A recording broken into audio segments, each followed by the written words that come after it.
And follow along. Hey everybody, welcome to Ooh, Chasing the Rabbit, right? Chasing the rabbit. Yes. Chasing the Rabbit. I'm your host Episode Sam one. Oakes.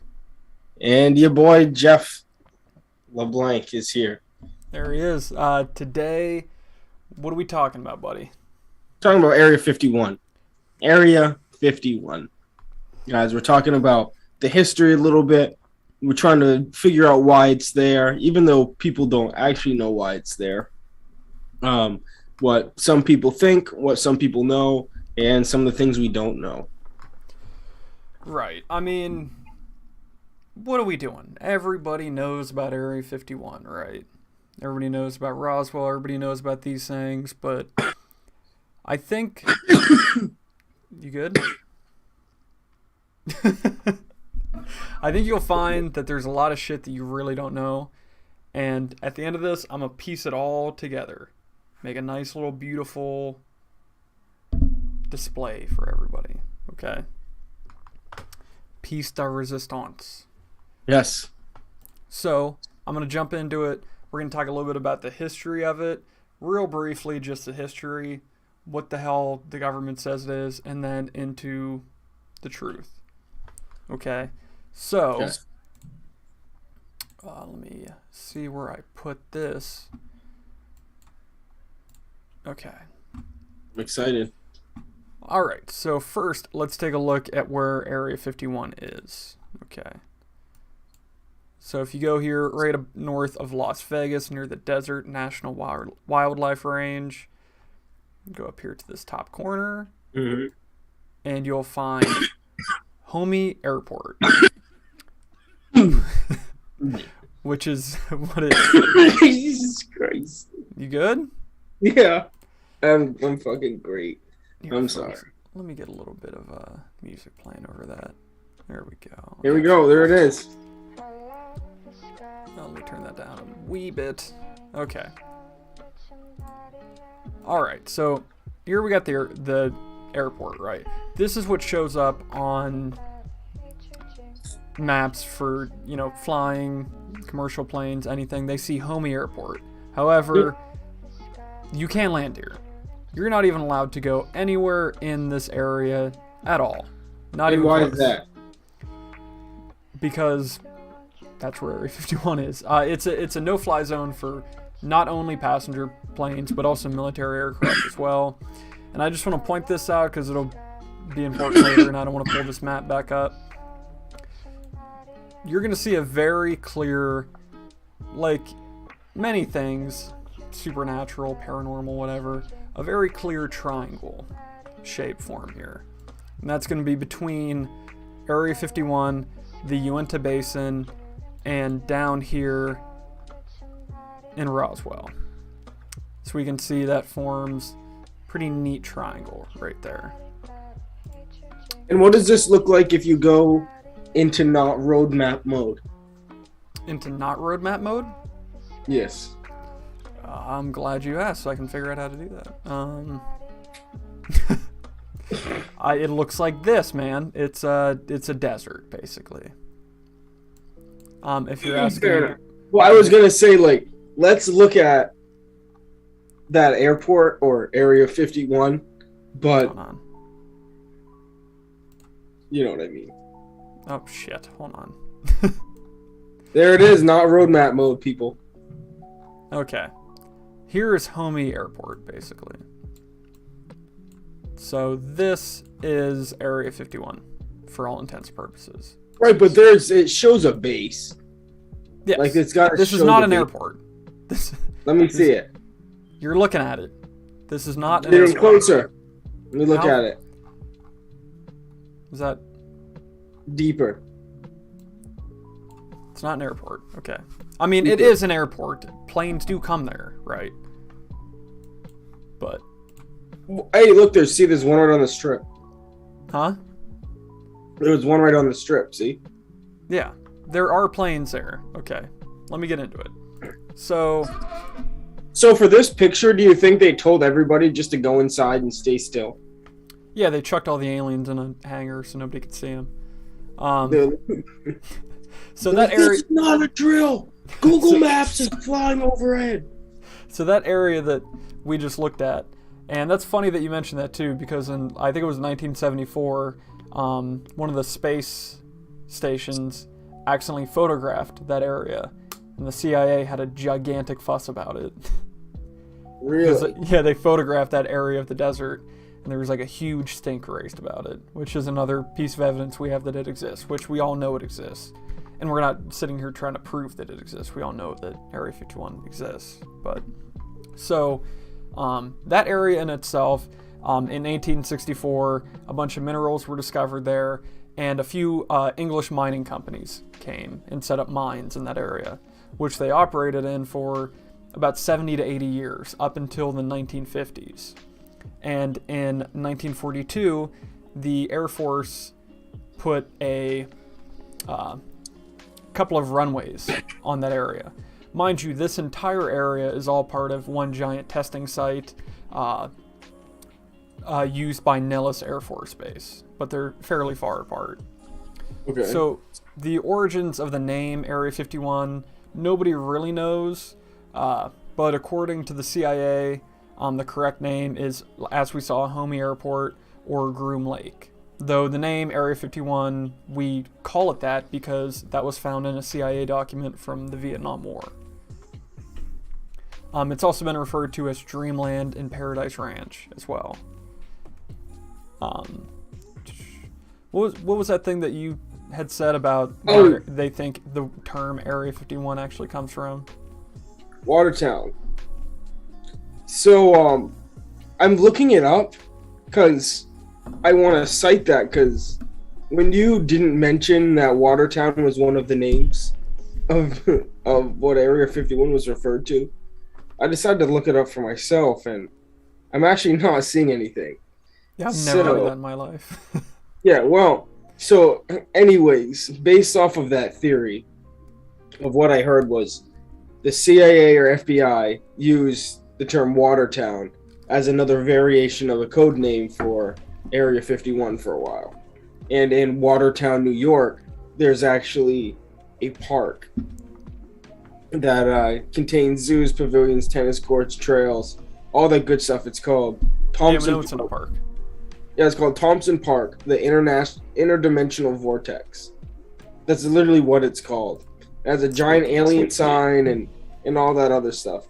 It's literally monetized off of this. And people go into that park and they'll like disappear for 5 hours, and then they'll walk around the corner and they'll think it's been 5 minutes, 30 minutes, you know, and then they'll go and they'll pick up their phones, they'll look down their phones, and they'll have tons of missed calls, but they don't remember their phone ever going off. People just go in there and lose track of time. Right. So which we might have to do a whole thing on that one day. that would be pretty cool. Hold on just 1 second here. But where did you say the name Area 51 came from?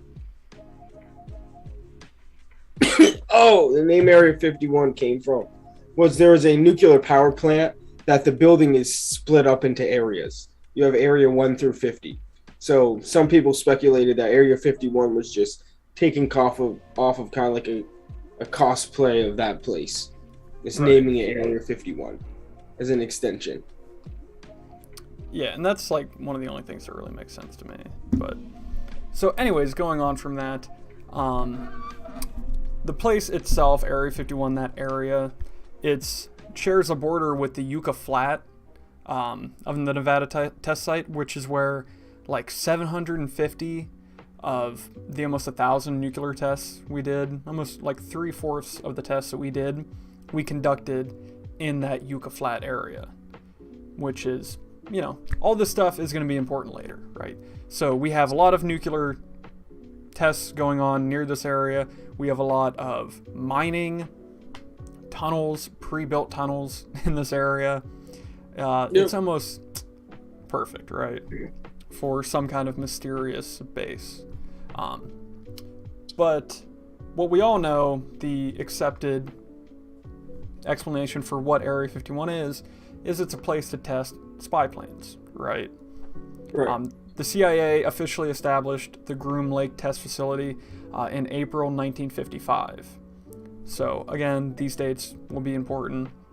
That was to develop the Lockheed U-2, which, if you know anything about the Cold War, the U-2 is one of the main planes we used to spy on the Russians.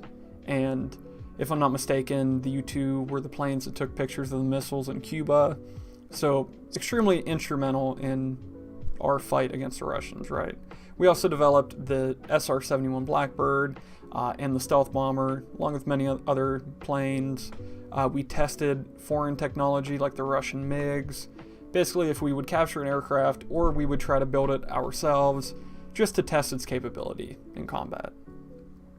But like I said right off the top, no one is allowed to fly around there. Passenger flights, military flights are not even allowed to fly there. The only flights that can come in are from the Harry Reid International Airport in Las Vegas, which is where a lot of the contractors, a lot of the people come in there. A lot of those guys you see guarding the gate in the camouflage you see on like the videos, the viral videos of Camo dudes. Yeah, the unspecified soldiers of no specific branch of the military. Yeah, and like I said, I didn't say this actually, but the U.S. Geological Survey still claims that area is the Groom Mine, which is kind of strange. They don't even call it an airport. Not that the Geological Survey would say that, but you catch my drift. It's kind of odd still. But one of the main pieces of actual evidence that we have, because we have a lot of guys like Bob Lazar and whatnot that come out and say that they've worked there, which we can get into a little bit of that, but there was an incident in the 70s and 80s, not even one incident in particular, a string of whatever.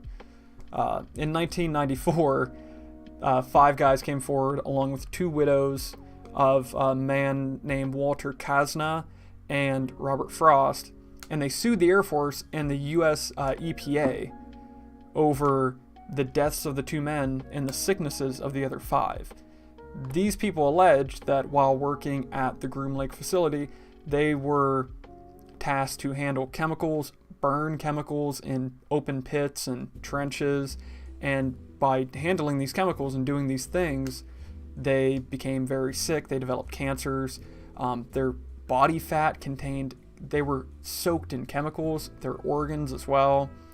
And the U.S. basically came out and invoked what is called the state secrets privilege and petitioned a U.S. district judge to disallow disclosure of any documents or to examine any witnesses at all. Bill Clinton came out and issued like a presidential determination that that whole area is exempt.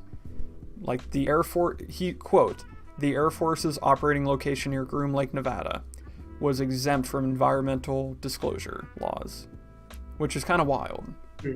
That is wild. Basically claiming that we do have something there, but you can't fucking do anything about it, and all you guys that are sick, go fuck yourselves. So that sounds like the government. It does sound like the government. So we know that to be a fact. Everything that I've said so far is not conjecture.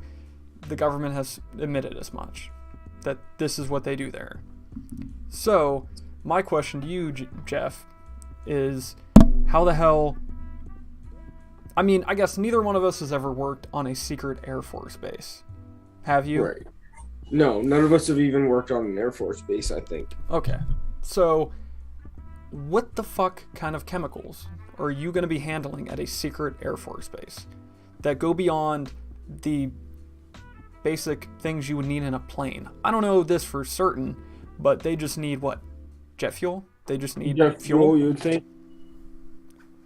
That's pretty much it. I mean, maybe little fluids to put in a plane, right? I don't think they have windshield wiper fluid, but possibly that if you need to clean off your... your fluid, yeah. Just bare necessities, I mean, what you'd assume. Right. So what the hell are these guys burning in massive pits that would put odd chemicals that I honestly can't pronounce the names of, but they're not the kind of shit that you see from other bases these guys handling. They're probably working with nuclear power, man. But that's the thing. It's Because there's a interesting. nuclear power plant right up the road. But it's interesting you say that because I don't know if there's a plant, but there's a nuclear waste dump in the mountains. And like I said, the Yucca Flat is where we tested the majority of our nuclear weapons. But the sicknesses these guys have are chemical. They're not irradiated. We know what radiation sickness looks like, and this ain't it. These guys, unfortunately... Yeah, but they're probably using nuclear power. I don't think so. Like working on some type of something that gives off radiation, and that these guys are just around it, and that's just what happens. It could be possible, or it could be something we just flat out don't understand why they were using this stuff. Right. You know, it's all possible. I think it's something, to be honest, that just radiates off of whatever it was. It's entirely possible. Hold on 1 second here. It's tough for me to describe what I'm talking about, but well, keep trying, buddy. Let me tweet something out here. Yeah, well, while you're tweeting, so what I'm thinking is maybe some type of aircraft. When it lifts off the ground, there's like whatever energy source, maybe if it's nuclear power, nuclear energy, whatever, it just radiates that out of its burning hole, out of its engine hole. You know what I'm talking about? It's what? This burning hole.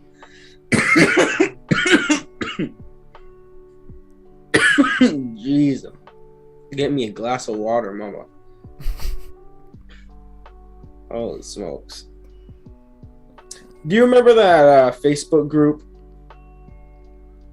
The Rush Area 51, they can't stop all of us. Yeah, I remember that.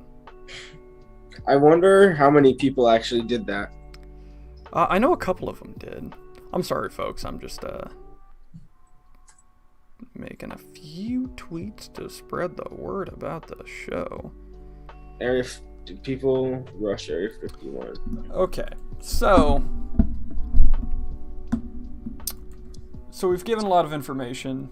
We're gonna give some more, but I just want to dive into my theory about Area 51, Jeff, and we can discuss this if you want. How you feel about that? Right, I love discussing your theories. Let me see if I can get some better music to play to make this. For playing lo-fi, what do we got here? The Backyardigans. I think that's a good thing to make my point to. Okay, so what have we covered so far? Mines. Okay. This place was started in 1955. Nuclear activity. Okay. Yeah. You ready to get into it? I'm ready. Okay. Give me 1 second here. Okay, I think I'm ready to get into it. Get into it, buddy. Okay, what do we know? The timeline of events I'm going to lay out for you, okay? Okay. Area 51 is perhaps best known in conspiracies as the place where we took the wreckage of the flying saucers and potentially alien bodies after the Roswell incident, right? Right. However, I believe that if this said crash did occur, the information that I provided will help me build a roadmap of events that took place between July 1947 up until at least the mid-90s, if not today. Okay, so what do we know? UFO activity ramped up in the early 1900s, specifically after the first nuclear tests were conducted primarily where? The Yucca Flat. And in and around the American Southwest. We detonated thousands of these motherfuckers, right? The most famous UFO crash in history occurs only a short few years later, in 1947, in a poor little farmer's backyard named Max Brazel. Okay? So, after the government realizes, they put out this news report, the famous saucer, flying saucer, right? They retract that shit. They were like, oh, it's a weather balloon. it's Project, what was it, Mogul, some shit? Yeah. Project Weather Balloon. It was a weather balloon. We were spying on the Russians. What are you gonna do? We're spying on the Russians in New Mexico. So, where are they gonna take this shit, right? Everybody says, oh, they took it to Area 51, obviously. But what have we found? Area 51 wasn't started in earnest until 1955. So, they did not take the wreckage there. Instead, they transported it thousands of miles away to Wright-Patterson Air Force Base in Dayton, Ohio. Are you following me, Jeff? You look like you're asleep. No, I'm wide awake, man. Okay. I'm looking down at some stuff on the computer. Okay. Because I'm getting fucking into it, dude. So, they take this shit, they take it to Wright-Patterson Air Force Base in Dayton, okay? Sam, why the fuck would they take it to Dayton, Ohio from the desert? Why would they? I don't know, Jeff. Have you ever heard of Project Sign? No, I haven't. Explain. It was a program created conveniently in 1947, the same year of the Roswell incident, at Wright-Patterson Air Force Base. You might know it better, though, as Project Blue Book. Oh, I do know it that way. The famous official government program to investigate the UFO phenomenon. Just so happened to be started that same exact year at Wright-Patterson Air Force Base. So, throughout the 1950s and 1960s, the UFO flap, as it's called when there's many sightings in a short period of time, continued in the Southwest, primarily places such as the Uinta Basin, which I pointed out earlier on that map, and just in and around that area, right? Right. Just all over, and in that Uinta Basin, we find one of the most famous areas in UFOlogy. That's Skinwalker Ranch, right? Where there's phenomenon every fucking day in this place. So, it's crazy. If you look at a map, too, by the way, Salt Lake City, the Uinta Basin, there's a fucking interstate that runs right to Vegas. That is a straight shot into Area 51. So, they realize at this point, we got all this activity, we need something closer. What do we got here? Oh, we got this air base near where all these aliens are hanging out with fucking tunnels. No one can come here. We can protect this thing. It's in mountains. It's in a salt flat. We got a ready-made location right here. So, the U.S. government conducted spy plane tests out of the base to cover up the UFO activity that was occurring nearby, if not, like I said, on top of the base. Okay? Due to its close proximity to nuclear tests, which we know UFOs are attracted to, right? Right. So, the men who lived to file that lawsuit in 1994 were so badly injured because they were glorified lab rats, handling chemicals that even the US government probably couldn't identify. I also believe that these men's stories were completely fabricated. I think that they wanted to get money from the government, but knew that they could not come out and say specifically what they were doing, right? Right. And the government still told them to go fuck themselves. So, again, to recap, we take Alien Body, Ohio. We don't want to drive to fucking Ohio every time we have an alien that needs taken care of, because all these cocksuckers are showing up in the desert. We got tunnels. We can make an entire underground complex. We don't even need to lift a finger. The English already did it for us in the 1800s. So, ready-made base.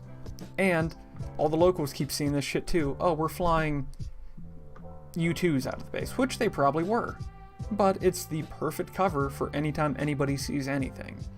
And if you pull up a single news report from that area of Nevada, Utah, New Mexico, Arizona, any of these places, these people see these goddamn planes all the time. They see secret government projects all the time. They know the difference between that and a UFO, right? Right. So, that's my theory.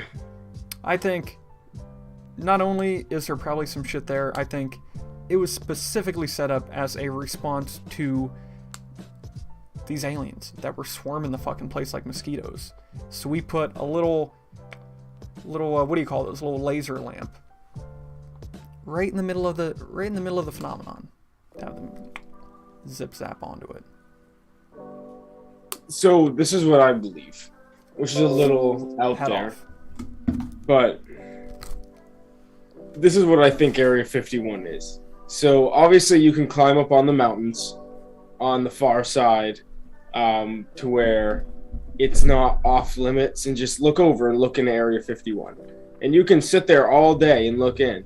You'll always have camo guys watching you from a distance, but you can always look in. I mean, you could literally sit there with a video camera and just zoom in and just record Area 51 all day. You'll probably get ran off at some point, but I mean, realistically, you can just go there, right?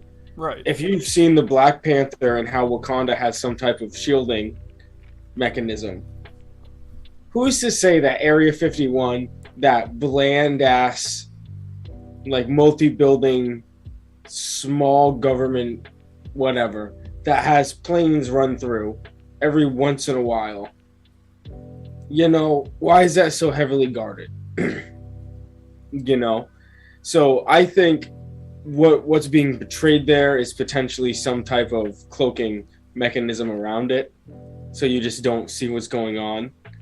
And I think that potentially that Area 51 is actually one of the main portals in the United States to go to interdimensional areas, which would be connected to the aliens, you know. So I believe that's wholeheartedly, it's just an interdimensional portal. You don't think that instead of doing all that, they could just put everything in the tunnels underneath the base? Well, I think that there definitely could be tunnels underneath the base, but I think what's actually there is not what you're actually seeing. Okay. To be honest, I mean, you just never see anything going on there. Like there have been tons of people that have gone and investigated. Like, I've watched tons of videos of people going up there and zooming in, and there's never anything going on, ever. Like, there's literally people every single day, hundreds of people every single day that travel to towns all around there just for them to go and do that. Like, it's pretty much under constant surveillance from just tourists. Like, they would see something would be out there. Well, not necessarily. Why? What do you mean? They're like being silenced? No, we're going back in. So the theory I presented is what I believe a logical theory based on all the evidence that we have in front of us. Like I said, from Wright-Patterson Air Force Base, litany of sightings. But what I personally believe about the UFO phenomenon is that the UFO phenomenon is not a physical thing. I don't think you can touch a flying saucer. I don't think you can touch an alien. I don't think they're coming here from... Huh? Yeah, I don't think they're coming here from Mars. I think that the American Southwest is a place of great psychic power. The Native Americans knew it. They tell stories. If you'll notice... hold on a second. I'm going to show reservations. They're interdimensional beings. Or energy forms. They're interdimensional beings. I feel like when they come into our dimension, you can touch them, though. Like, that's the thing, buddy. Like, I feel like once you enter our dimension, you become tangible, like mass, like we are. Like how you see, it's stupid to compare, but like Space Jam, or like Jimmy Neutron meets the Fairly Odd Parents. Like, whenever they jump into this other dimension, they take on the form of the dimension that they're in. They go from fully animated to 3D claymation, or vice versa. Or, as you've seen in the new Multiverse of Madness stuff, in the background of like a part of the trailer, it's like cartoon cones. So you can tell it's going into probably into the Spider-Verse. Like, there's a lot of theories going on that Miles Morales is going to be introduced into the MCU, and when he crosses over into dimensions, he's going to become a human. Yeah. So like I think that's kind of how aliens work, but that's why I think that there's like a portal. Yeah, I mean, it's entirely possible. Um, but what I was going to show here is that triangle that I made earlier, folks, if you're just joining us. Uh, if you can see my mouse, I know this is a little bit zoomed out. Here's where the Groom Lake facility is. Down here in the corner of New Mexico, you have Roswell. And then up here, you have the Uinta Basin, which is where a whole load of freaky shit happens, including Skinwalker Ranch. So, you can draw a pretty clear triangle between these three destinations. And you notice one thing in particular. Granted, I know these are just reservations and that these people were kind of forced onto this land and they used to live on larger land, but we have Indian reservations all over the goddamn place, including the Uinta Basin, which is also a reservation. In Nevada, for the most part, is just one giant reservation. Nevada, if you don't know, is like it's like 15% public land. Did you know that? The state of Nevada is almost entirely government land for military tests and for reservations. So, I think that the Native Americans were tapped into some shit that we're not tapped into. I think that they knew this land had spiritual properties. They tell stories of beings like the Skinwalkers, and like I said with my whole thing about aliens, it's a phenomenon. It's all connected. Ghosts, poltergeists, Bigfoot, the Mothman, Skinwalkers, fucking Loch Ness Monster, even though I don't really believe in that one, but it could be real. It could be. They're all part of the same phenomenon. Okay. I mean, there's things in the depths of the ocean that we'll never understand. I know Loch Ness is true, a depth of the ocean. Yeah, but it's not. It's like an extremely shallow lake. But, I'm sorry, loch. But really, I think we plop that base there and just use it as a microphone to listen. Because we don't fucking understand what's out there. People have seen skinwalkers. Skinwalkers are a thing that the locals of the area that tell the stories of the skinwalkers won't say the name skinwalker. They're that afraid of stories and experiences that people have had with it, that if you say the name, it will come and find you. And if you don't think that all this shit's connected in some sort of way, these places, like just, again, look at Skinwalker Ranch, whether you believe that's real or not. You have all these phenomenons happening at once. All of this shit. Mothman, where there was a shit ton of UFO phenomenon, Men in Black, and the Mothman, quote unquote, all appeared around the same time. The amount of people that report seeing UFOs and then Bigfoot have caused an entire subsection of people that believe in both UFOs and Bigfoot to say that Bigfoot is a fucking alien from a different planet. But in reality, it's just all one phenomenon that we don't quite understand. I don't know if it's a multiverse.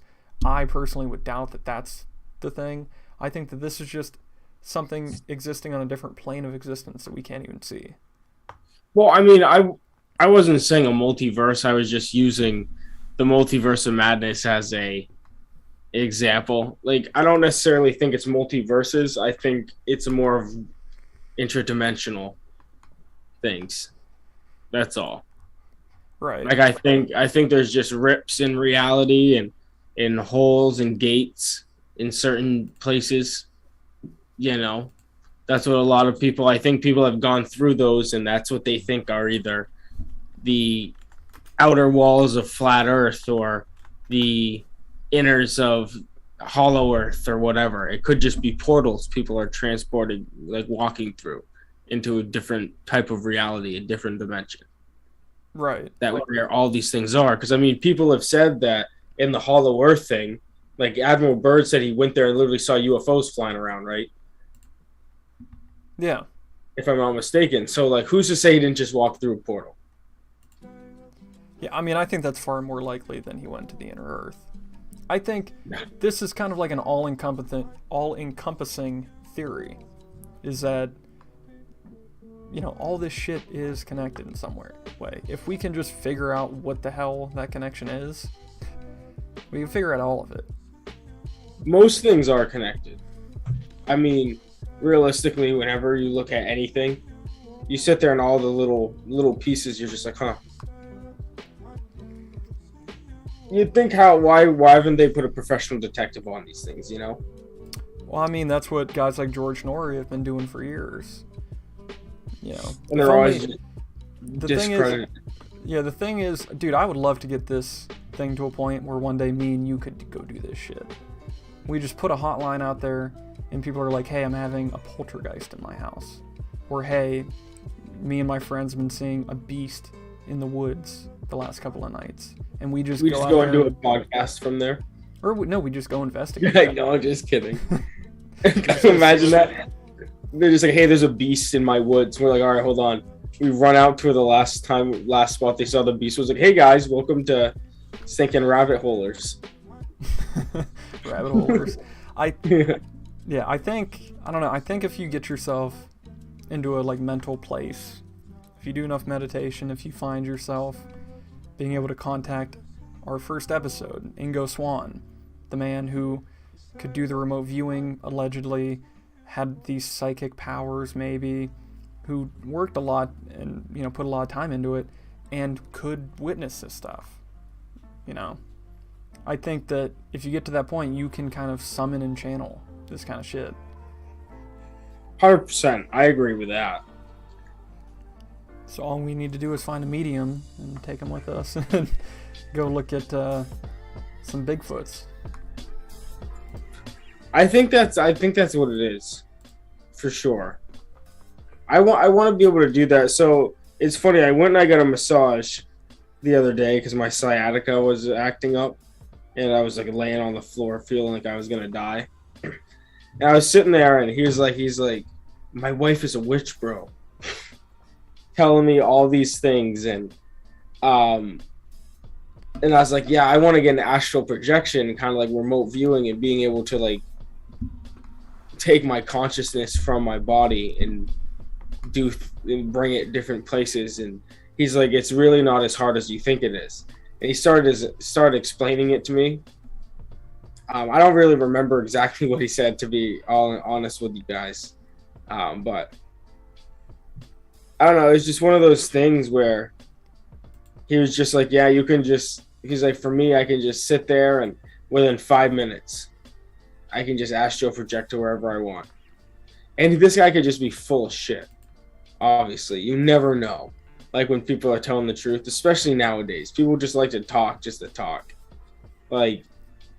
He could have looked up something on astral projection once, and then I said it, and he's just like, oh, here's my chance to shine. Yeah.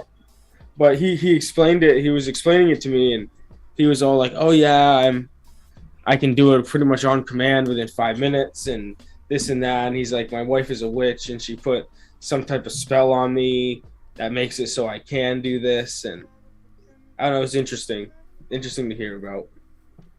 Yeah, I mean, you got to take some kind of stock in that stuff too. I don't know if I believe in all the occult and Aleister Crowley type shit, but Yeah, I didn't want to go into did you see any beings, just because, I don't know, I'm just in a vulnerable state. I'm not trying to get in a deep conversation like that. What the fuck does that mean? I don't know. When you get a massage, it's not like you're fully clothed. So what the hell did you think you were gonna happen? What did you think was gonna happen if you said, "Hey, have you seen any beings?" And what did you think he was? Wait, you got a massage from a guy? The dude's stronger. That's weird. Not really. I guess not. So this guy's rubbing you down. He's talking to you about leaving his body, and well, that's the thing. Is, in a normal massage, I'd rather just get the massage and just chill out. But for me, one day I needed a massage bad. My back was killing me, and some dude rides in on a Harley. Looks like Jesus Christ. He's got this beard going on, the long hair. He's got sandals. And he comes in and he's like, "Wow, your back looks messed up." He's like, "It looks like this and you're that aren't aligned." And I was like, "Oh, are you a chiropractor?" He's like, "No, I'm a massage therapist." And I was like, "Oh, that's sweet. It's like I should get a massage." I was like, "Oh, I wish I could get a massage." I was like, "That sounds so good," or something stupid like that. He's like, "Well, I'll give you the bro price." He's like, "We'll do 2 hours for $50." And I was like, pfft. I was like, too easy. You know what I mean? Like normally it's like an hour for like $100. I've never So gotten he a said massage. yeah. So when he said 2 hours for $50, I was hyped. So I went and I got this massage from him. Man, it literally was like life changing. Like I felt like a different person after that massage. So I started going back once a month. And a couple people have said that it's weird that it's a guy. Like I'm getting massages from a guy. But so here's two things. Number one, it makes Alexis comfortable. Alexis is comfortable. It just makes her comfortable. Alexis is comfortable. It makes her uncomfortable that you get a massage from a guy. No, it makes her comfortable that I'm not getting a massage from a woman. Number one. So I do it because of that. And number two, not because she told me. I just know.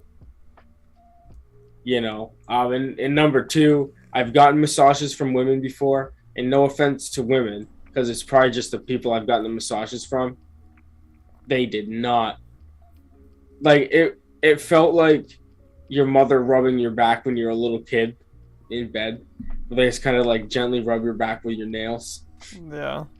It was like I would go and I'd spend like $100 for like me to fight the urge to fall asleep. You know what I mean? It just felt relaxing, but it never helped me with my issues. This guy, I go in and this guy, I guess, is worked with professional soccer teams over in Europe and traveled with them, and he showed me pictures and stuff like that with these teams, and like he was like their professional like physical massage therapist there or whatever, like for like 4 or 5 years. You know, this guy works with the TBL, actually, the league that we as What Do You Got Media are working with on their next season coming up. You know, and he's worked with them on a different team out in Texas before, and he's worked with the NFL. He worked with the Giants for a season. You know, so he's the real deal. And I went there the other day. My sciatica was so bad I could barely walk, and I called him up and he fit me in. And he's like, "How long do you have?" And I was like, "Realistically, the longest time I have is an hour." I went there for the hour, and I could like walk again, and I could bend over and touch my toes. And literally with the sciatica, I couldn't before. Sorry to make everyone bore themselves to sleep. I know Sam's putting random videos of the clouds up. What was UFO videos? It's UFOs. I thought you were making fun of me. No. But yeah, that's. Okay. I mean, that's great, buddy. Yeah, back to Area 51. I'm glad he was able to help you. Yeah. But that was just a nice little talk about this. I don't know why that's so funny. I don't know why that's so funny. Dude, I hope somebody just clicked in on that and just sat with us that whole time when you talked about this fucking masseuse. So, I mean... Oh, God, I've been laughing this hard in forever. Folks, I don't know why. I guess that's Area 51. This one was more of a relaxed episode. As you can tell, Jeff... we just heard about how fucking relaxed Jeff is. I also didn't mention on my tirade... Why did I get into that? Also, the most famous UFO incident, probably besides Roswell, was the Phoenix Lights, which also takes place in my little triangle that I was showing earlier. But anyways, Jeff, what are we going to talk about on Friday? The Shaolin monks. The fucking Shaolin monks. Yeah, and I promise anybody that ends up watching this, the Shaolin monks episode is definitely going to be better. Hopefully, you got to start doing that research, my guy. Oh yeah, we're going to be researched up. People are going to think that I am a Shaolin monk by the time we do this shit. Probably.